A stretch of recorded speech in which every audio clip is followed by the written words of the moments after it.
Navigating the healthcare waters can be exasperating. Where do consumers begin to find a guidance they need? I'd like to welcome our next speakers to the stage while introducing someone who basically needs no introduction.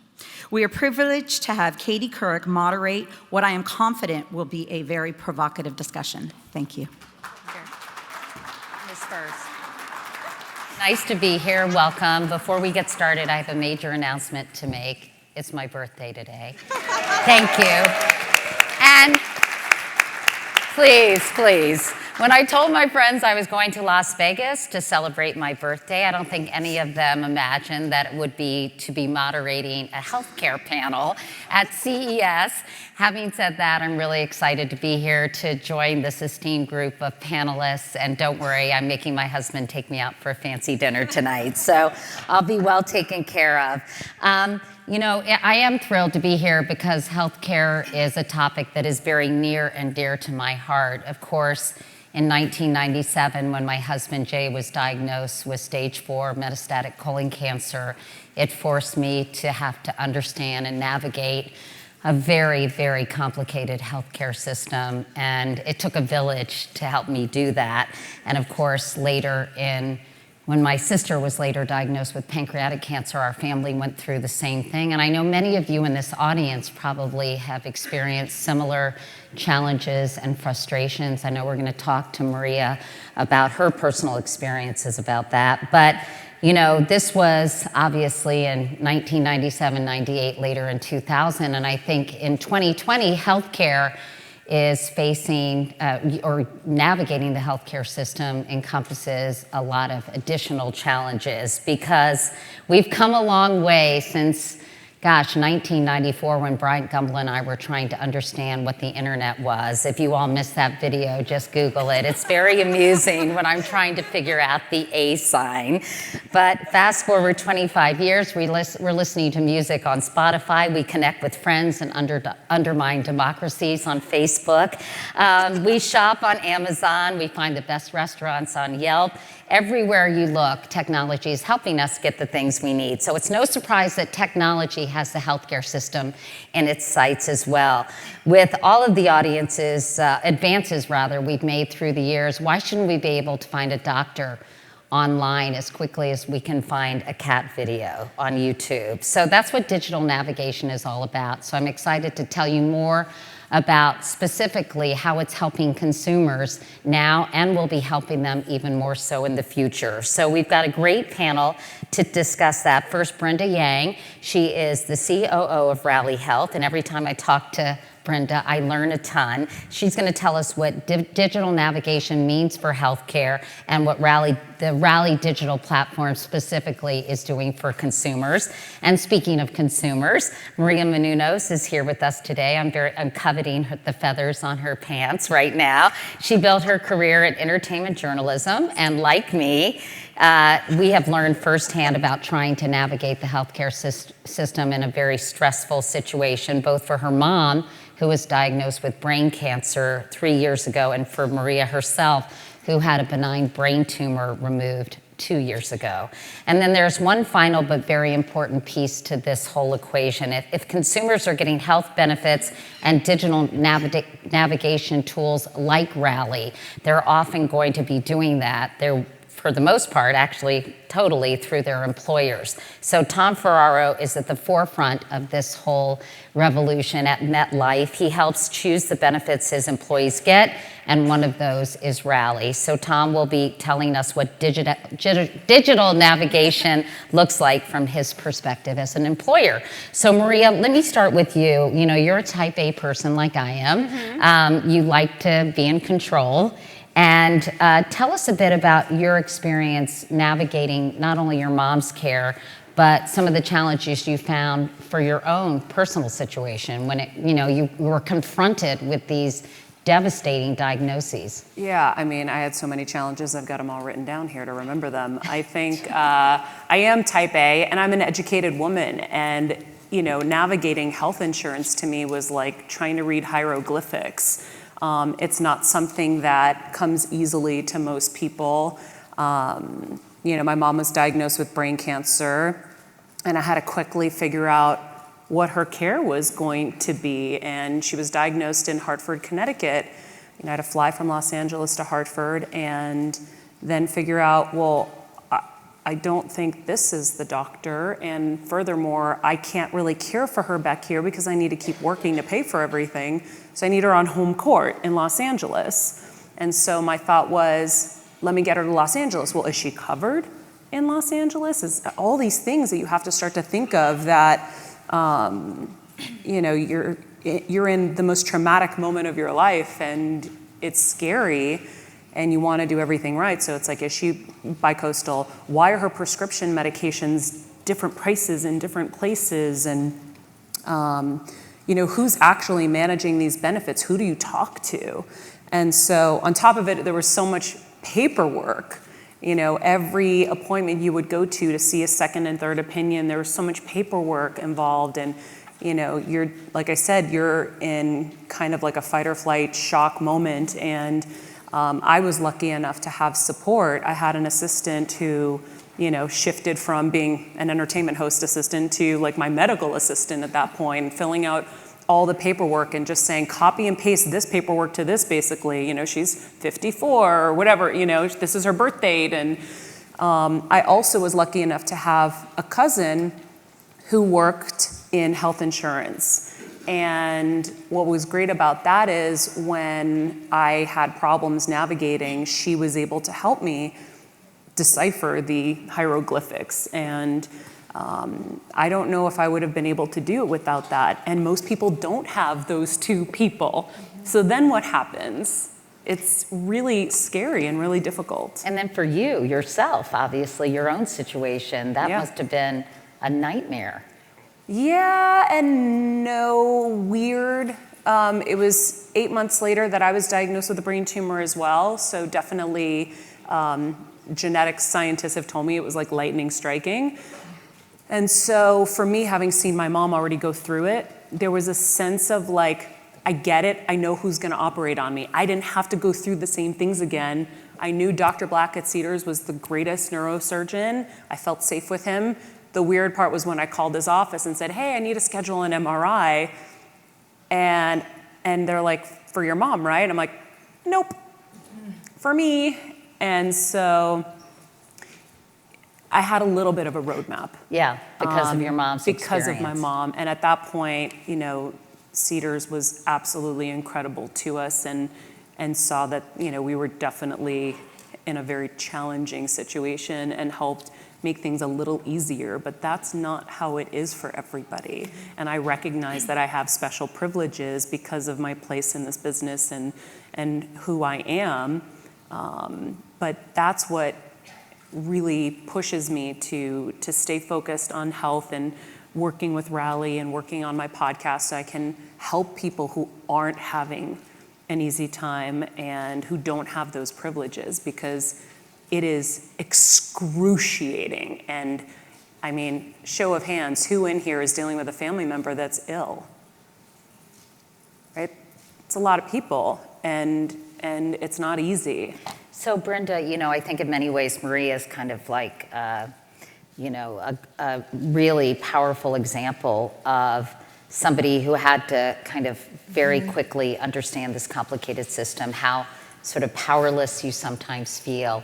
And how would digital health navigation have made it easier for someone in Maria's situation or for Maria herself a few years ago? Yeah, so great question. When we talk about digital navigation in healthcare, what we're really talking about is getting people to where they need to be in a complex system. And so historically, some of that has been done over the phone, but increasingly, consumers like everybody in this room, us, are really expecting to manage our healthcare digitally. Now, when you look at Maria's situation, there were so many different puzzle pieces that she had to navigate through, mostly offline. It was insurance, it was pharmacy benefits, it was finding the right doctor, it was recovery. The list goes on. Is the doctor in network, out of network? That's right. I don't know any of this stuff, or I didn't. And what makes Rally so unique is that it takes all of these different puzzle pieces and it connects it together in a single, simple digital experience. So in Maria's case, Rally could have helped navigate her to find the right doctors at the best possible price based on the benefits that she does have. And the same goes for helping you get the medications that you needed. And I think what's also really important to note is that Rally isn't just there at the point of care, but both before and after. It's the entire healthcare journey from prevention all the way through to recovery, because at the end of the day, digital navigation isn't just helping with one piece of the puzzle, but it's about putting it all together, connecting all of the pieces together to make managing your healthcare simpler. So that's for the individual, but if you pull out and talk about sort of the healthcare system in general, trying to make you kind of the macro expert, Sure. How do you see digital health navigation transforming the system writ large? Sure. So I think the key for digital navigation is it really helps with three of the biggest problems in healthcare.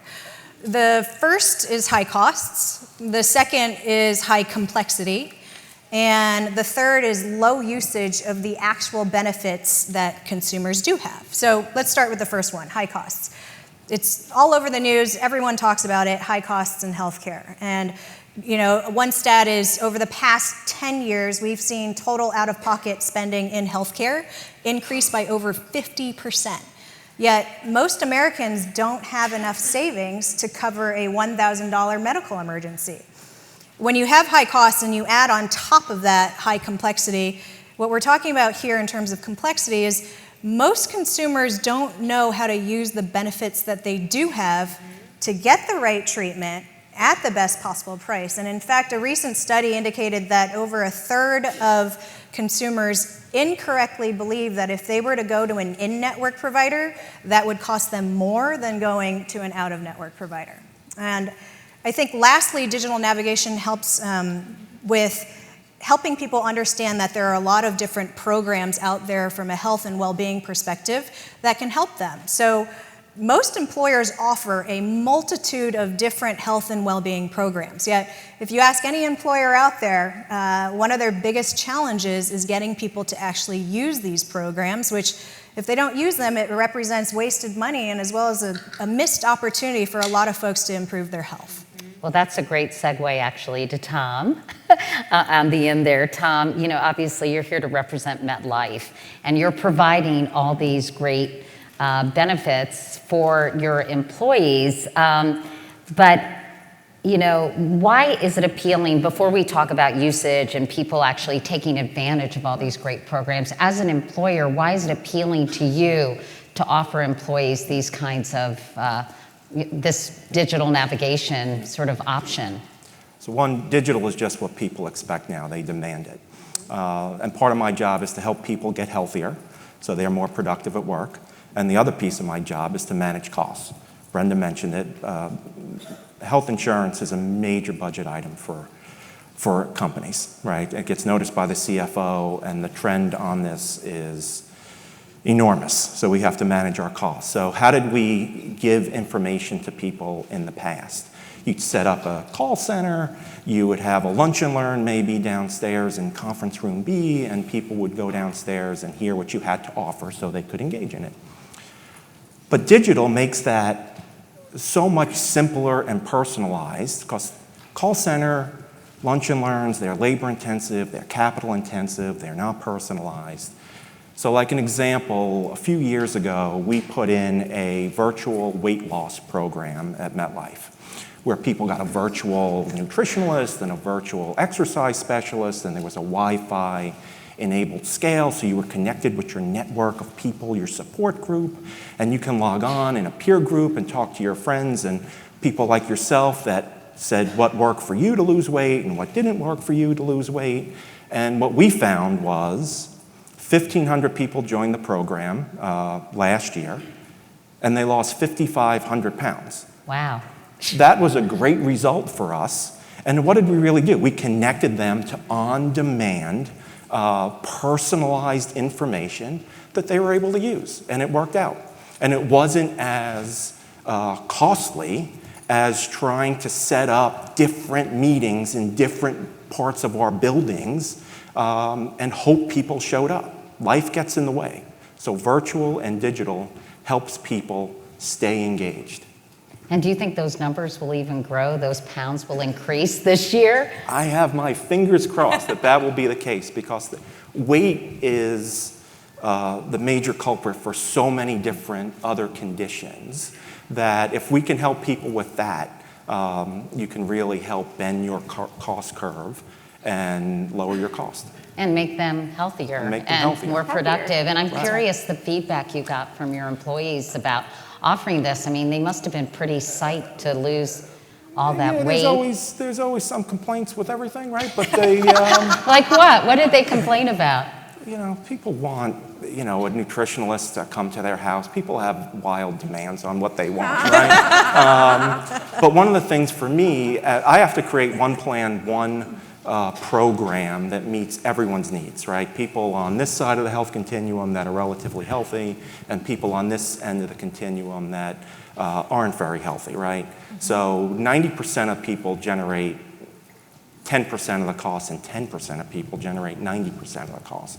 It's hard organizing one program that meets everyone's needs. So when you do have something that's digital and flexible, that's the win, where people get that extra extracted value. Well, that's where Rally's had so much success too, as well, right? That's right.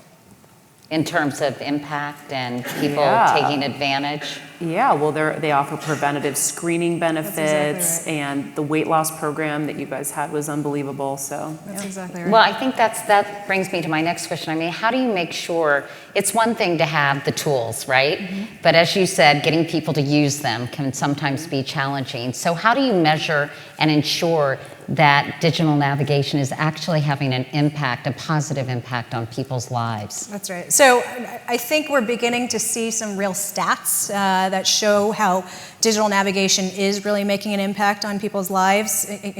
Two steps we think about at Rally is when people come to Rally looking for care, they don't always know where the most appropriate place for care is. And so, for example, if they come to us and they're searching for terms that would be considered non-emergency, like cold and flu, we will show them options for virtual visits or urgent care. And as a result, we're seeing that these users will end up going to the ER 17% of the time less, which it saves them time, it saves them money, and quite frankly, gives them a far better care experience for the clinical issue that they do have. Another stat that we're looking at is that almost 40% of users who come to Rally who are searching for an out-of-network provider, we will guide them back to an in-network provider. And this again saves them money, and it allows them to take advantage of the benefits that they do have. So a lot of this digital navigation is, again, connecting all of these pieces together through this one unified experience. And what other positive sort of developments have you seen, Tom, at MetLife? And not just with the weight loss program, which is obviously exciting, but I'm curious some of the other things that you've been able to monitor and keep track of. So from a digital perspective, remember one of the things that we mentioned earlier was I need to manage costs, right? So MetLife and every company here has many people with diabetes in their populations. A diabetic for MetLife, and this is not much out of a benchmark for other companies, a diabetic is 2 times more costly than a non-diabetic. So that's something that I want to make sure I manage and give people the help that they need. So if you're a diabetic, you have to measure your glucose levels multiple times a day, and there's a meter, you do that. And only you and the meter know if you're actually doing this and what the output is. Several years ago, we offered our folks with diabetes a cellular enabled meter that was connected to a nurse on the other end that was very skilled in managing diabetes. So if you weren't testing, so what was the value of that? If you weren't testing, you might get a nudge because somebody knows there's no results coming in. So you might get a nudge that says you should test. If you're testing a lot, that means I don't feel well. right? So maybe you get a phone call to say, what's going on, right? Oh, it's my blood sugar's too high. Oh, eat this or take a walk, or they'll give you on-demand advice, right? If you're not responding, they might contact an emergency contact. So that works great with kids in college, right? Because your eating and sleeping habits change and your drinking habits, right? So you can get an alert, your parent can get an alert. Once we put that in, for our population with diabetes, we witnessed a 23% reduction in hospital admissions and a 12% overall reduction in total cost for people with diabetes.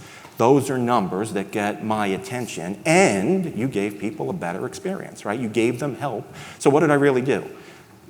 Connected them to someone that can give them on-demand help, because otherwise you'd write things down and you post things in cafeterias and other places, and you don't know you need that until you need it, until your blood glucose is too high and you can't control it.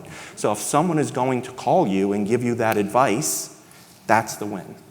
And Maria, when you hear all these incredible things that are at people's fingertips and are helping them keep, ensure that their health is good, do you think about, wow, I could have really used that, and that would have been incredibly helpful when I was going through what I was going through? Absolutely. Having the tools is so important. Even just hearing about this call center. I've been that call center for my dad for my entire life.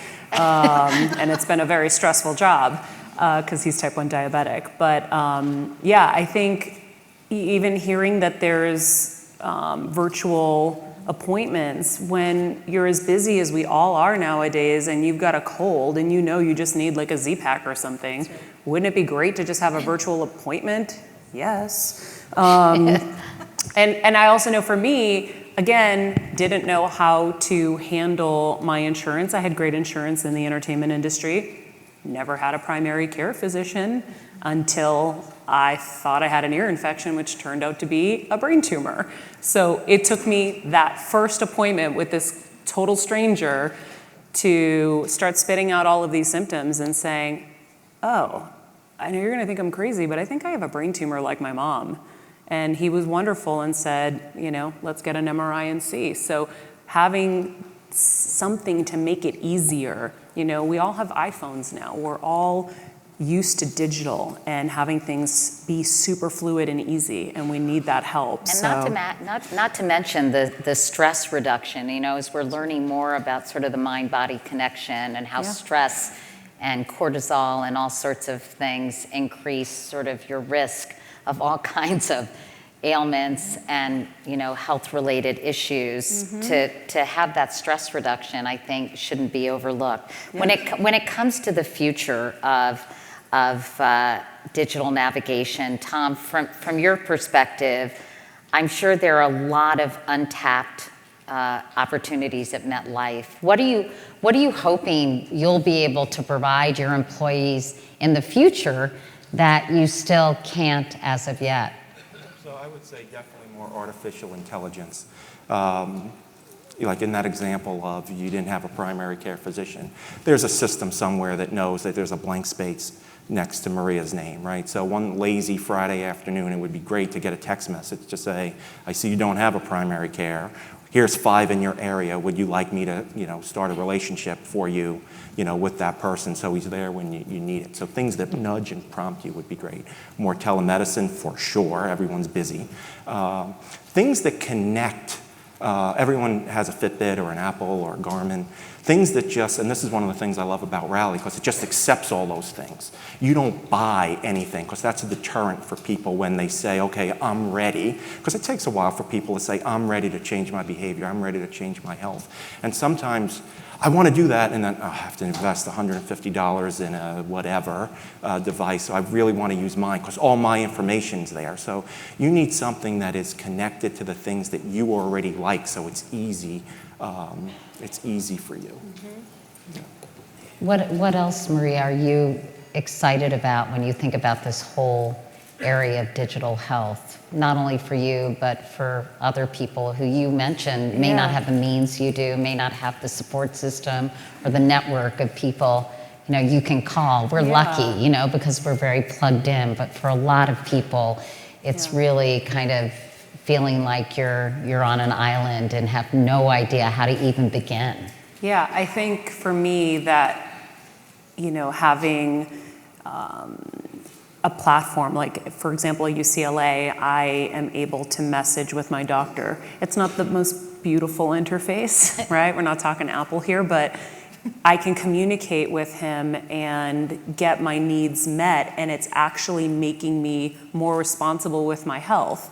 And so if everyone can have even a basic level of that and then grow from there, I think it'll change everyone's lives, because the reason we're not taking care of ourselves is also because we don't know how to. So if you get that nudge on a Friday afternoon, you know what, Maria, you don't have a primary care physician, and even like a stat or two that would inspire me to say, ooh, that would scare me, I should talk to these 5 doctors. I didn't know where to find a doctor, guys. Am I the only one?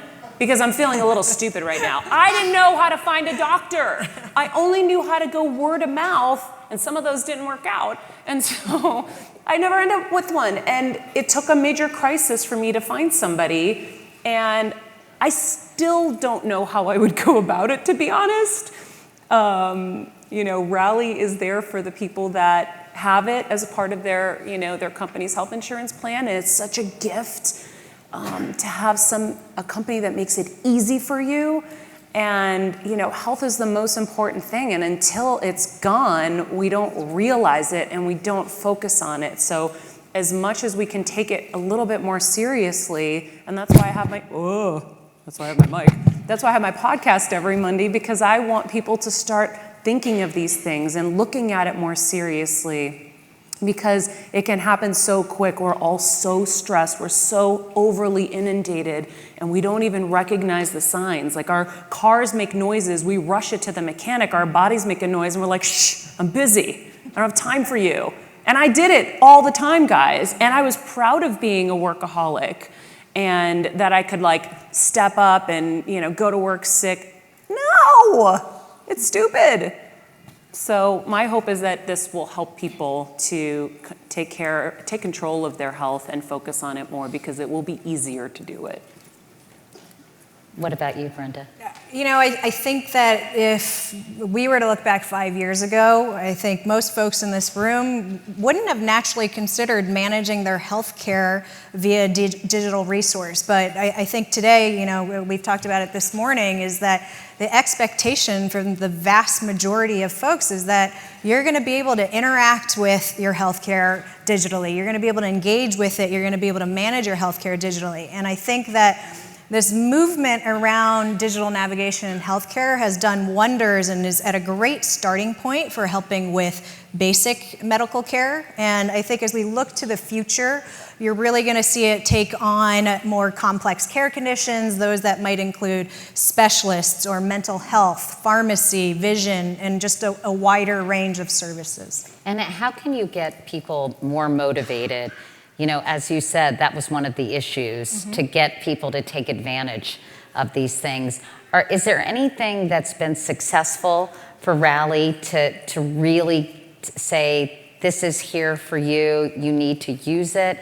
And how do you kind of encourage people?